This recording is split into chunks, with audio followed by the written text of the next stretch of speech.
This time on the Cameron Journal podcast, we're going to talk about a dream of pretty much every worker ever: the 4-day work week. It says those stupid hours you're working don't help. I want you to stop it. Stop it now. Everybody, I want you to repeat after me. I'll do the first one. I will not work stupid hours. Okay, everybody? I will not work stupid hours. Okay, let's do it again. I will not work stupid hours. One more time. I will not work stupid hours. Folks, that is the first step on the Workaholics Anonymous program. Well done. You need to see me after class for remedial work. That was Craig Airy speaking at his TED Talk at Macquarie University. He's talking about the 4-day work week and how most people, even despite productivity, we just simply work too much.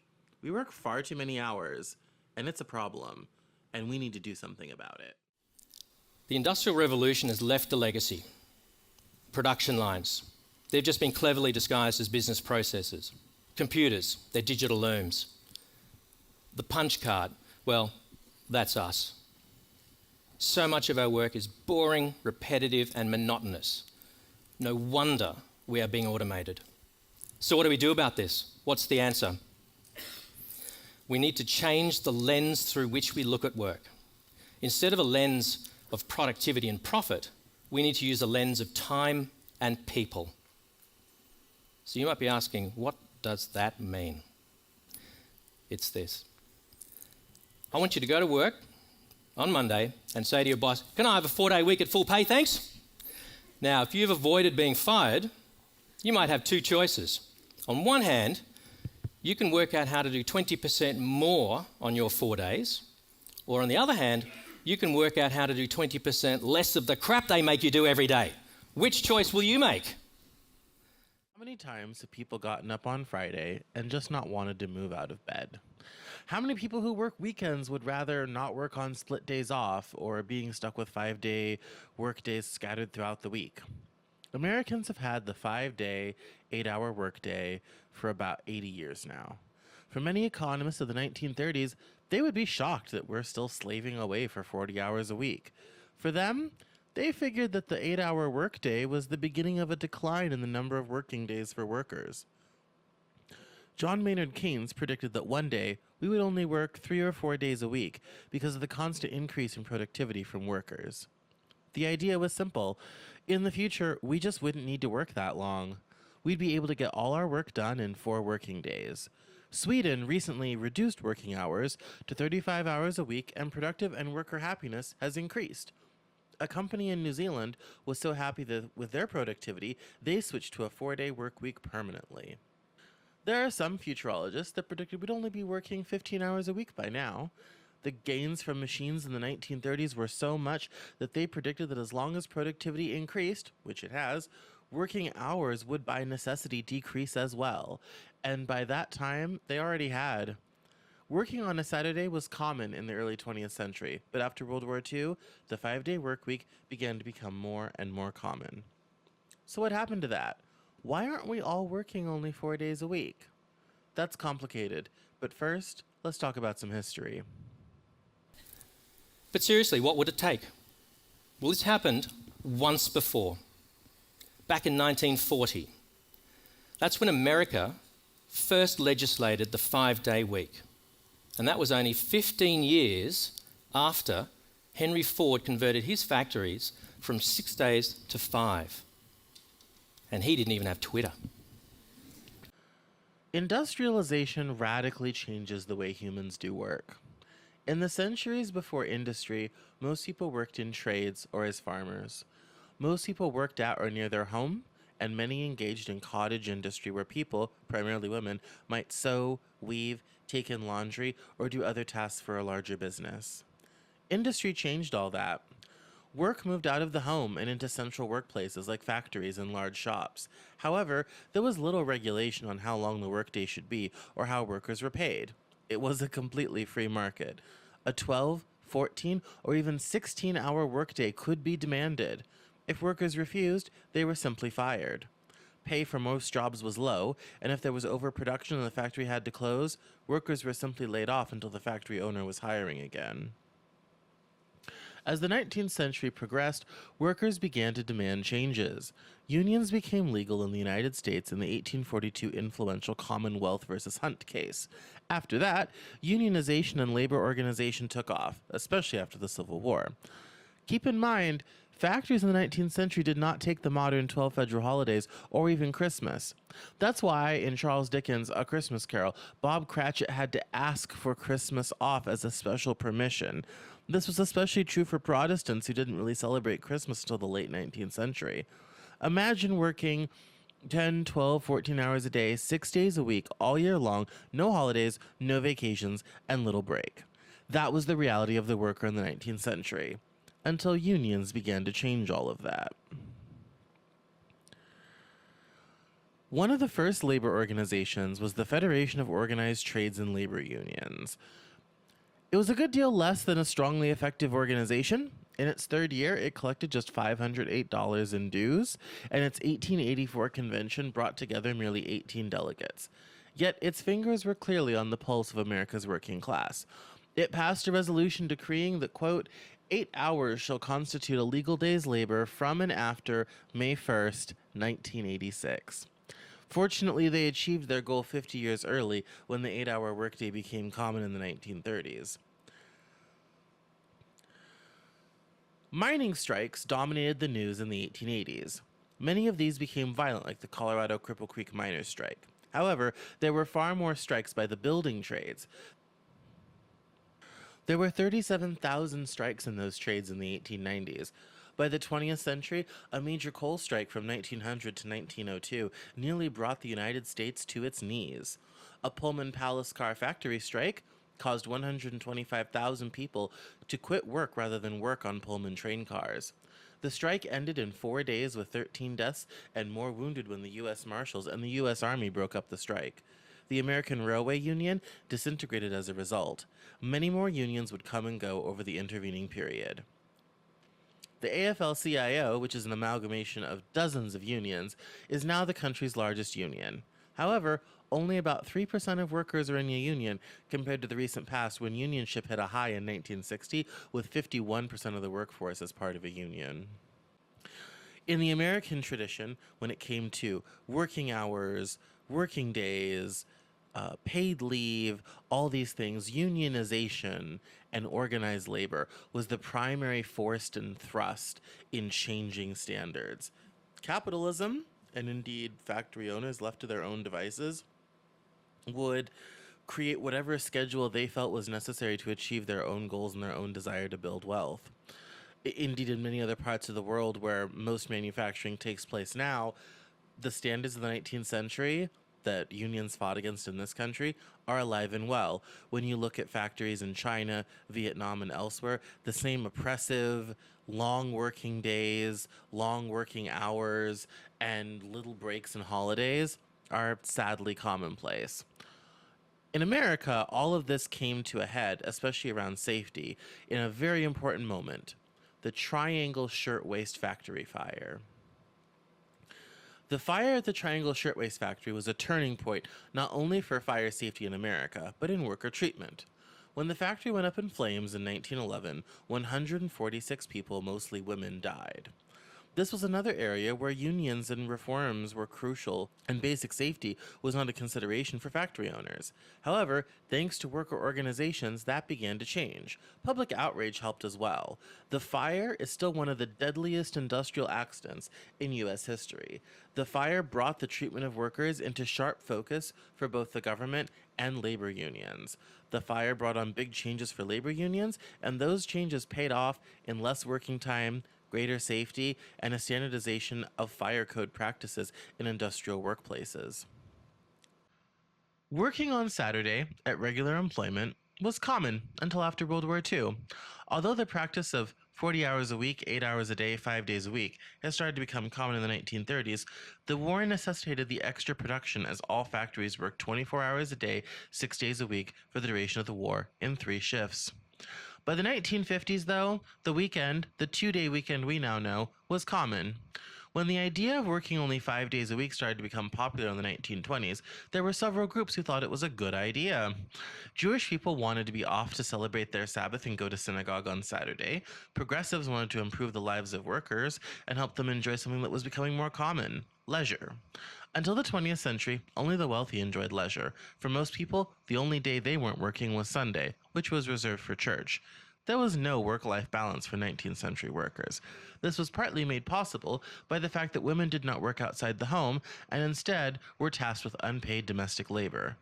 When women started to enter the workforce in greater numbers beginning in the 1890s, women would end up leaving work and then doing those same domestic duties, leaving them working from sunup to sundown to keep both their homes and their working lives going.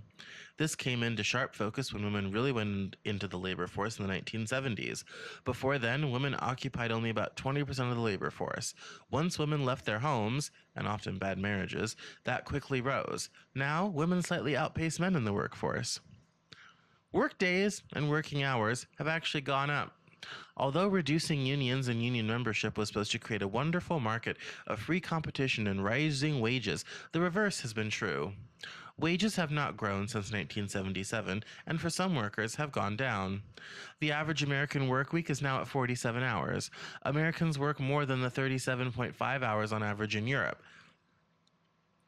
To finally cut down on working hours to the hours Americans should actually be working, and to improve everything from work-life balance to hiring, it's long past time to adopt the 4-day work week. It's the perennial question of modern Britain.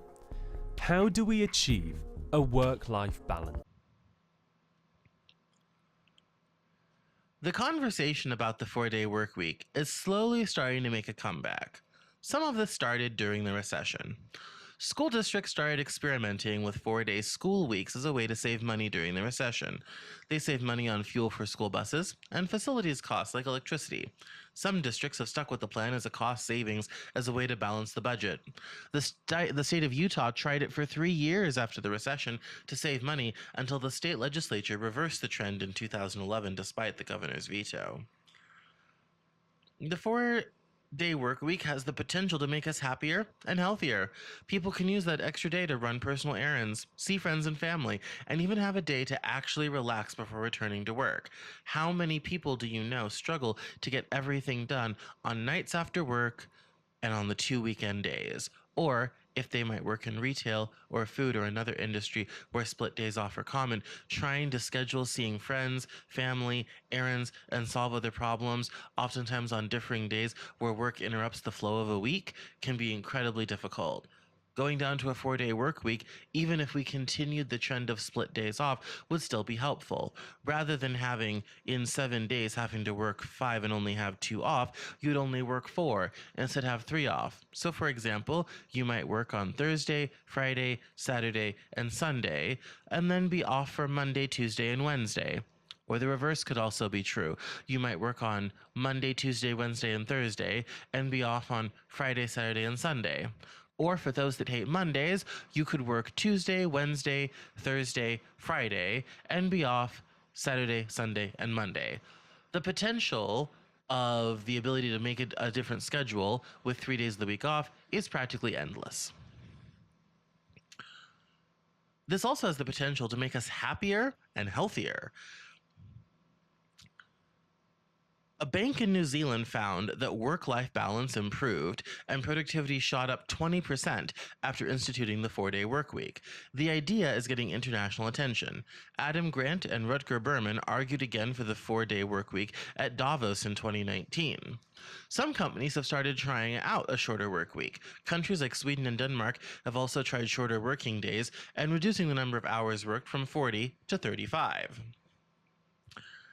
There's a massive question if it will actually take hold in Europe. Now, Europe is well known for having a much more relaxed working culture than the United States.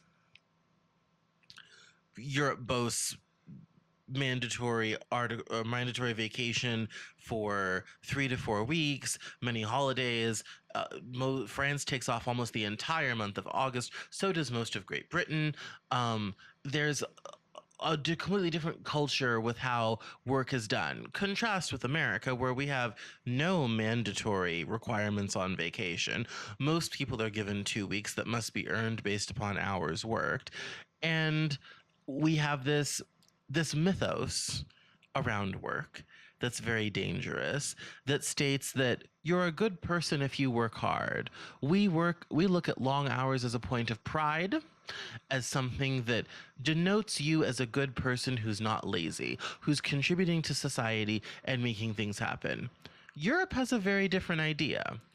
In an article from the Harvard Business Review, they analyze whether it will actually take hold in Europe's more relaxed working culture. It says here that leading the trend is the Netherlands, where the average weekly working time, taking into account both full time and part time workers, is 29 hours, the lowest of any industrialized nation. Dutch laws passed in 2000 to protect and promote work life balance entitle all workers to fully paid vacation days, maternity, and paternity leave. It's also even happening in the UK. It says here many UK organizations are also playing with the idea. It says here last month, people at the Harvard Business Review worked with colleagues at Henley Business School to survey 505 business leaders and more than 2,000 employees in the UK to better understand the impact of the 4-day week on Britain's modern workforce. The results show a mixed bag of benefits and costs. Half of UK business leaders we surveyed, that's the Harvard Business Review, reported that they enabled a 4-day work week for some or all of their full-time employees, noting that employee satisfaction has improved, employee sickness has reduced, and the savings of almost £92 billion are being made each year. Among workers, 77% identified a clear link between the 4-day week and a better quality of life. The practice is judged particularly attractive by 75% of Gen Z and Gen X people surveyed. Rather than relaxing, they're using their additional time to upskill, volunteer, and build side hustles. 2/3 of Gen Z respondents said a 4-day work week influences who they want to work for. In short, the 4-day work week is beginning to make a comeback. However, despite the new discussion of a potential 4-day work week and the fact that Europe is trying it first due to their more relaxed working culture, there's also a movement in reverse. One that says we should be working longer. And it's promoted particularly by Jack Ma, who is the founder of Alibaba. He says that people should be working 12 hours a day, 6 days a week, like many CEOs, leaders, and entrepreneurs. The pace is described as grueling and leaves almost time for workers to actually live outside of work. Indeed, it seems that with that kind of schedule, it seems that all someone would do is work, and sleep again. So that leaves the question, should we all live to work or work to live? The 4-day work week can even work for some service businesses. Take Jacob Godar, for example. He owns a landscaping business in Illinois. He talked about a change from a 5-day work week to a 4-day work week in a recent YouTube video. Here's what he had to say about the practice. The 4-day work week update. Dude, it's been awesome. I knew it was going to cause, a big change, some initial worriedness from everyone. The first question, are we going to get 40 hours? And the obvious answer was yes. We're still going to get more than 40 hours, but we're not going to be pushing way into these excessive hours and working your guts out. And my initial fear is getting the work done. Still staying up there on our goals. And to answer your question, we switched into this. So it's worked great for us. It's answered multiple problems. They almost hated when there was a holiday because that just meant you had to do 5 days of work in 4 days. And now all those issues are gone. So they get to enjoy a paid holiday, like a Labor Day weekend here coming up. And then they get to know that they've got time to catch up and it's not going to be just a killer to catch up. Work-life balance is very important, especially for professionals. We all know how hard it can be to fit in personal tasks and the hours not working during the week, and then just 2 days on a weekend. Hanging out with friends on Saturday can be a packed Sunday with laundry and more. Doing something on a Sunday means leaving early because you're back at work on Monday. Add in dealing with kids, family, trying to see friends, and actual recovery from work, and there's often just not enough time in the week. This leads a lot of people to coming home from work during the week sitting on the couch and just watching TV. You're simply too burnt out to do anything else. Also, consider the fact, especially in America, most people have fairly long commutes. The average commute in America is in at 45 minutes. And for people who live outside of major cities or live on a major coast, 1.5 hours of commuting can be common. When I lived in Seattle, I had an hour and a half commute at one point. That left me 3 hours extra a day just sitting in the car staring at license plates.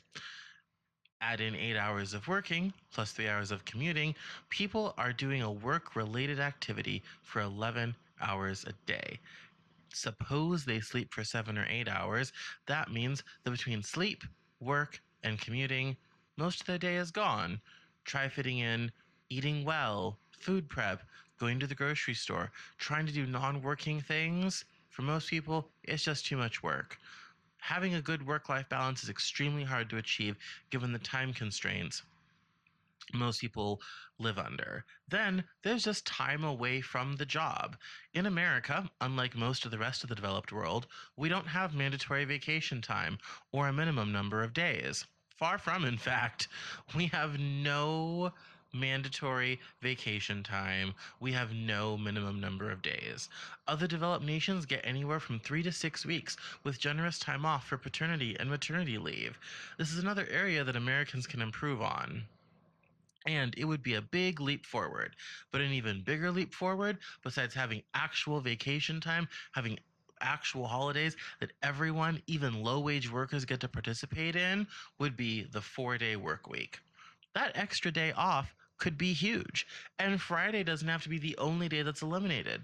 Doctors' offices, for example, already do something similar to this. They often will work Tuesday through Friday and make themselves available for new patients or a new day off. Restaurants are frequently closed on Mondays or Wednesdays, a slow day of the week. They could also change the days they're open to accommodate a new day of leisure. Work up and down the scale could be reorganized on the schedule. For companies where they might work in retail and they're open 7 days a week, a few more workers might be required to work all the shifts.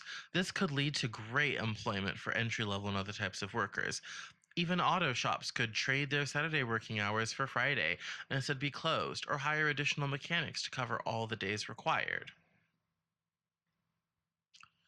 One of the greatest gains in leisure times for workers came and continues to come from automation. Automation is something that is well on the way of affecting every area of our lives. It already has been. Many of the consumer products in your home were touched by machines before they arrived at your door. The shipping and logistics that got them there was primarily done by machines. A nice gentleman from a brown truck may have brought your package to your door, but that package was sent through warehouses, carried by robots, moved across lines, primarily done by machines. A shorter work week could ease the transition of automation into more areas of especially white collar work. The rise of automation played a huge part in reducing the work week from 6 days to 5. As machines did more work, the need for human labor was less, making the 40-hour work week more viable. Our economy is undergoing many of the same changes now as it did then. Automation is beginning to take over or reduce the labor required in many jobs. From the factory floor to middle management, many stable jobs are slowly being eliminated or reduced so as to be folded into someone else's position in the workplace. This means that another reduction in work hours may be necessary simply to increase hiring. Many people will also wonder a big question about this 4 day work week. We already have a wage crisis. How will we cope with a day's loss of pay? Companies that have tried this have kept salaries stable. For hourly workers, the lost wages from Friday would need to be shifted to the other 4 days to make sure that wages at least stay stable. And with the new minimum wage increases on the way and modest wage gains, a helpful increase in wages would be helpful to ease the transition, in more ways than one. As long as people are able to keep getting paid the same and they end up with reduced work hours and increased productivity, the 4 day work week seems like it could be a tremendous change in the working lives of people. However, there are some downsides. The 4 day work week, despite all of its benefits, is not necessarily a panacea. One of the questions we have to ask about the 4-day work week is, should it be Friday, Monday? Would it be able to finish the week early or start the week later? For those that work on split days off and shift, that would have to be figured out, preferably by the companies involved, in terms of when it's convenient to have different people off at different times. One business in San Francisco that tried a 4-day work week reported a quote unquote vodka virus on Monday, and people feeling rushed on Thursdays trying to get out the door. Another company decided to reduce the number of vacation days in order to compensate for the 4-day work week. One founder at the startup Treehouse said it killed productivity and work ethic. People just weren't working as hard. There's also an issue around pay. Many people already can't survive on the pay they're getting. Any transition would require pay rates to stay the same. And this is, of course, a huge problem for hourly workers. Another area of difficulty is that for service industries and other jobs, which are often the most common jobs in the economy today, services have to be provided 6 or even 7 days a week.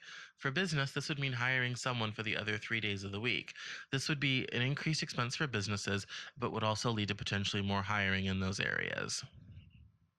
In this clip from the BBC, they're interviewing a local business leader who's talking about what the 4-day work week has done in her regular business office in London. She talks about a variety of the changes and how much better it is for the employees. Do your employees get paid the same amount as if they were working a 5-day week? Yes, they get paid above market rates actually, which we're really proud of. And it's all because we managed to work so efficiently that we can be as profitable in the 4 days as we could be in 5. Ironically, besides these downsides, I couldn't find too many other downsides in my research. Reducing 1 day a week of working doesn't hurt most people or most businesses. Yeah, you might end up with some employees who drink too much over the weekend and end up calling in on Monday. Yes, it would be a huge cultural transition. One of the hardest parts is going to be helping people change their attitudes about work culture in America. For Americans, working hard is like mom and apple pie. If you aren't working hard, you're just not that good of a person. And that is why I think we don't have a 4-day working week yet.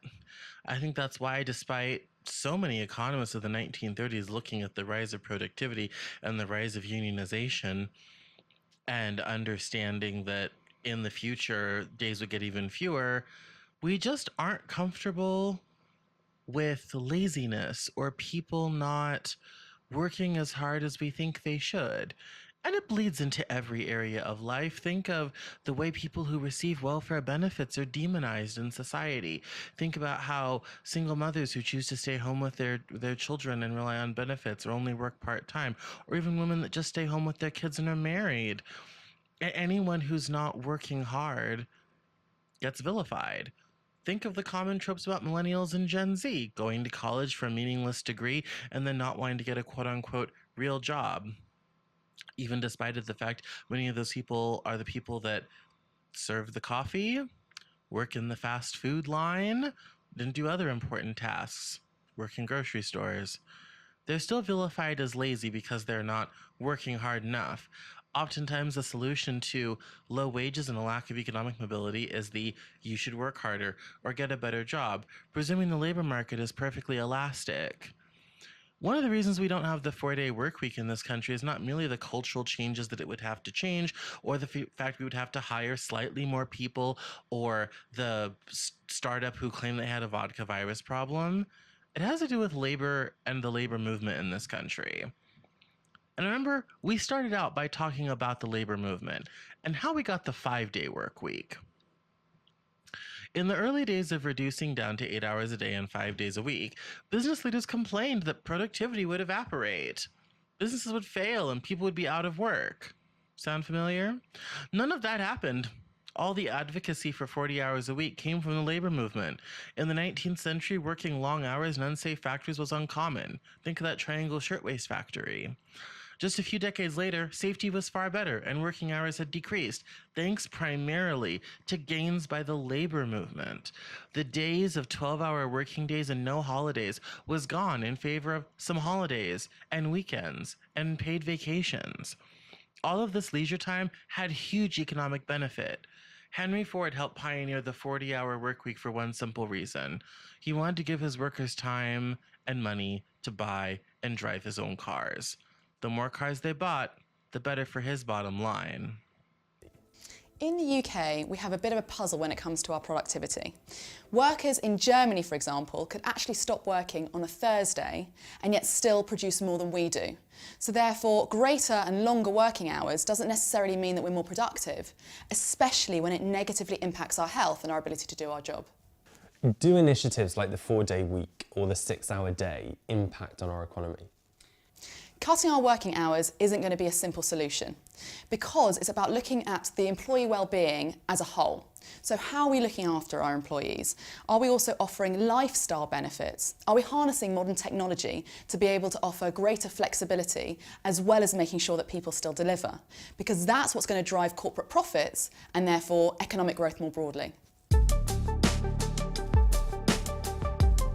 Edinburgh is home to over 3,000 restaurants and cafes, and one of the city's most popular is about to make a major shift to the way they work.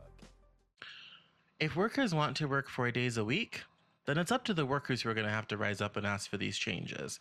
It's unlikely that, depending on the business community to make these changes, is going to help. It might sound like a nice idea in the Harvard Business Journal, or it might sound like a nice idea in popular culture to say, oh, hey, some businesses should make the switch. Ultimately, if we, the workers, want a 4-day work week and be able to have reduced working hours and more time for actual leisure, then workers are going to have to unionize and demand it. It really is up to the workers. History has shown that companies will continue to exploit their workers for as much of their time as they think they can get away with. If workers want fewer working hours, then it's important to unionize, organize labor, and demand better working conditions and a lowering of working hours. That's how the 40-hour work week started. It wasn't primarily businesses that led that revolution, it was the workers. If 32 hours sounds like a better deal, then it's time for workers to rise up and make the demands on business. For the past 30 years, workers have been so afraid of being out of work that workers have simply accepted whatever businesses want to do. We now live in a culture where there's 24/7 connectivity, emails are flowing, people have dedicated smartphones for work or connected to their personal smartphone. There is oftentimes an expectation, particularly for professional and salaried workers, that they have to be available at all times. Things aren't any better on the lower end of the scale either. Fast food workers and retail workers oftentimes have up-to-the-moment scheduling. States have had to pass laws demanding that companies give workers at least a week notice of what their schedule is going to be to prevent an entirely fluid schedule at all times, depending on the needs of the business. The reason businesses are able to get away with these changes is because workers simply aren't organized. We don't have the collective bargaining the same way that we used to. The threat of unionization is so great that at many retailers like Walmart, Target, and Amazon, the mere mention of the word union will have teams of anti-labor organizers and lawyers descending on private planes to stop a location from unionizing. Because companies know when workers are unionized and standing in solidarity, changes can happen pretty fast. The labor market is not a perfect market that's perfectly elastic for all workers. We don't have perfect knowledge as workers of what salaries might be, what benefits might be, what culture might be, or what expectations might be. The best way to make sure that there's a balanced relationship between the business and the worker is organized labor. Remember, things like lunch breaks, 15-minute breaks, and overtime pay wouldn't exist. Those things only exist because of unions. It's long past time for workers to organize. Even though most of the innovations from the labor movement are now codified in law, they started out in union contracts. And if workers are ever going to get the 4-day work week, it's going to be through the same way. The possibilities of a 4-day work week are endless. It would change the way the country operates. It would change the lives of Americans who could spend more time with their families, on their hobbies, and be happier. It's 2019. We may not have flying cars, but we certainly can manage, with a little organization, the 4-day work week. You have. It's a huge factor because the culture in the workplace drives better results, better performance, a happier workforce. So our retention rates are really high. We can attract the best talent to our teams, and our clients can invest in training these people, knowing they'll be here in the long term and they're not going to disappear. So we work with the world's largest IT companies, and they choose us over other agencies because of the culture and how well we treat our staff. Thanks for listening to the Cameron Journal podcast. This has been my commentary on the 4-day work week. Big thanks to everyone who contributed, including the BBC for the fair use of their audio and the TED Talk. Thanks to everyone that I read and watched to understand about the phenomena of the 4-day work week. If you'd like to catch up with me, catch me on Twitter at Cameron Cowan. Visit CameronJournal.com for new blog posts every week. And feel free to find me on Facebook or all your favorite social media platforms. Until next time, this is the Cameron Journal podcast, and I'm Cameron Cowan.